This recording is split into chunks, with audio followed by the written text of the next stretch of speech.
Magandang araw mga kaibigan. Ito, si Executive Secretary Lucas Bersamin, pagkatapos niyang magbigay ng official statement na clean your house first, sabi niya sa mga kongresista, ito, nagpahayag ulit. Follow up, maanghang. Do not judge us, judge yourself. Sabi niya, magandang labanan, matirang matibay. Ito, pakinggan natin siya. Well, maybe it was not meant to be sensationalized, no? But we do not like also to convey the idea that it's a one-way street against us. So we just came back with a natural mechanism for saying that why do not judge us, judge yourselves. Yo. Well, maybe it was not meant to be sensationalized, no? But we do not like also to convey the idea that it's a one-way street against us. So we just came back with a natural mechanism for saying that why do not judge us, judge yourself first. Yan. Well, Yan, umiinit ang labanan. Dahil sa palpak na naman ang palpak na naman ang yung national National Expenditure Program, palpak talaga. Lalo na sa DPWH.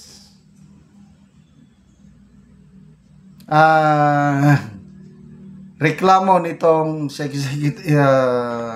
Executive Secretary Bersamin yung pahayag ng Congress through Congressman Puno. Party leader, sabi niya, consensus na pagdesisyonan nila na they are recommending nga ibabalik ang National Expenditure Program sa executive dahil sa kapalpakan sa NEP, lalo na sa DPWH. So ito ngayon, umiinit ng labanan nang dahil sa inyo. Si Senator Lacson may pasabog as early as May, after the election no May 12. Isang Undersecretary Cabral ng DPWH, sabi niya, tumawag sa opisina ni Senator-elect Tito Soto. Sinasabi na pwede kayong mag-insert, budget insertion ba sa DPWH ba project? Kami nang bahala. Basta pumayag lang kayo. Anong gusto nyong i-insert? Ganon. Kaya advance ang preparation nila sa yung kutsabahan ba? It's a collusion. Paano kung pumayag si Senator Soto? Di tapos na. Mabuti na lang at hindi pumayag si Senator Soto. This is according to Senator Lacson. And I believe him so. Hindi basta-basta mag-expose si Senator Lacson na hilaw, may ebidensya siya. So ang tanong, sino pa yung tinawagan ng taga-DPWH? Si Senator Soto lang ba? O may iba pang senador? Mga senador lang ba? O marami pang mga kongresista? Lumalabas ngayon sa budget ng DPWH for 2026, ang dami nang naisingit. Kaya ang mga kongresista, sabi nila na alanganin man ito. Ang daming palpak. Ibabalik namin. Kaya yun na yung bunga ng kanilang sagutan. Clean your house first. Mabigat. Yun. Kasi nagsisimulang problema dahil sa inyo, mga lawmakers. Mabigat yun. Ano ang response? Up to now, wala pang response ang mga kongresista. Hintayin natin. Ito, 2 beses nang nagsalita si E.S. Bersamin. Ngayon, do not judge us, judge yourself. Kung ako ang inyong tatanungin, pareha silang mali. Kaya nakakainis. May nabasa akong post kanina, si Mayor Magalong, na huwag tayong tumigil. Sabi ni Mayor Magalong, mag-ingay tayo, think, kaninang umaga ata, basta today, nagkaroon ng kilos protesta sa yung Baguio Benguet area. Tinutulig sa ang talamak na korupsyon sa flood control project ngayon. Nandun si Mayor Magalong, and it's nice yung nagsasalita. Sabi ni Mayor Magalong, masarap ang pera. Sabi, tingnan ko yung masarap ang pera.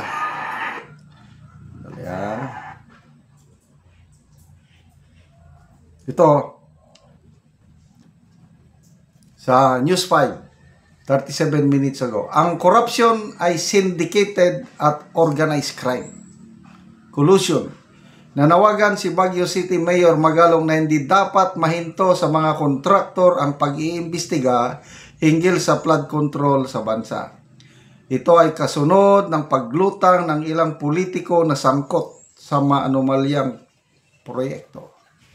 Ito ang sabi ng Mayor, tandaan ho ninyo, masarap ang iyong pera. Yan ho, yung battle cry ho ng mga korap na politiko. Napakasarap ng posisyon, napakasarap ng power, at napakasarap ng pera. Sabi ni Magalong. Ito ang sabi niya, ang problema ho sa Pilipino, hindi ho tayo marunong mamili ng mga leader natin. Agree ako dito. Paano? Bigyan ka lang ng ilang hundreds, binutuhan mo na. Lalo na mga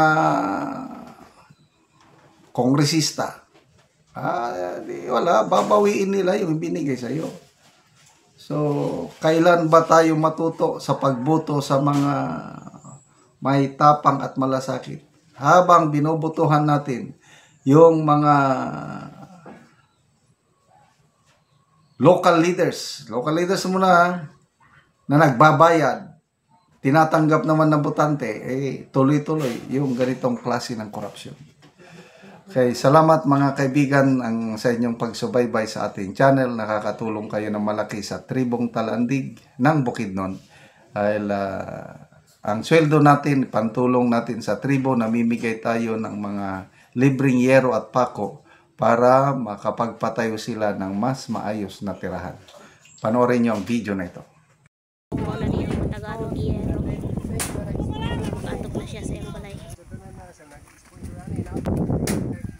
So mo ni ang atupan nga iyang balay.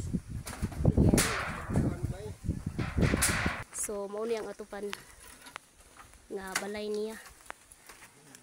Balay sa tao.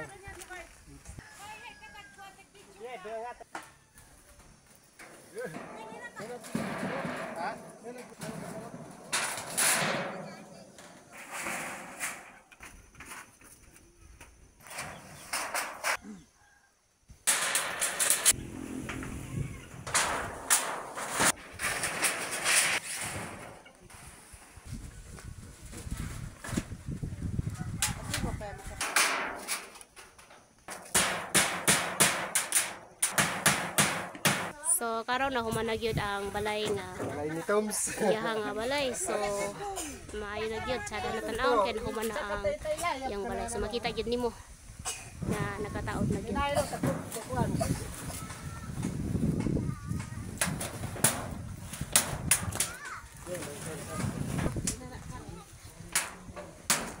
So makita gyud nimo ang view sa yang balay. O karon ang sa imong masulti nga nahuman gyud ang imong balay. Siyempre, api kahit ang natagaan ta, magabalay na kita kay sa tanan nag-sponsor. Salamat sa mga para sa inyo mga kung wala pang tabang Di pa ko pakabalay kay nagigluna ko sa ginikanan mo sa salamat. So pila na imong anak nga kuan ay pa ka nakabalay? Dua. Duha imong anak. So nakigpuyo lang ka sa imong ginikanan. Siyempre, oo. Yan ikaginta. Anong makakwartan. Salamat kid kayo kay nakabalay na ko.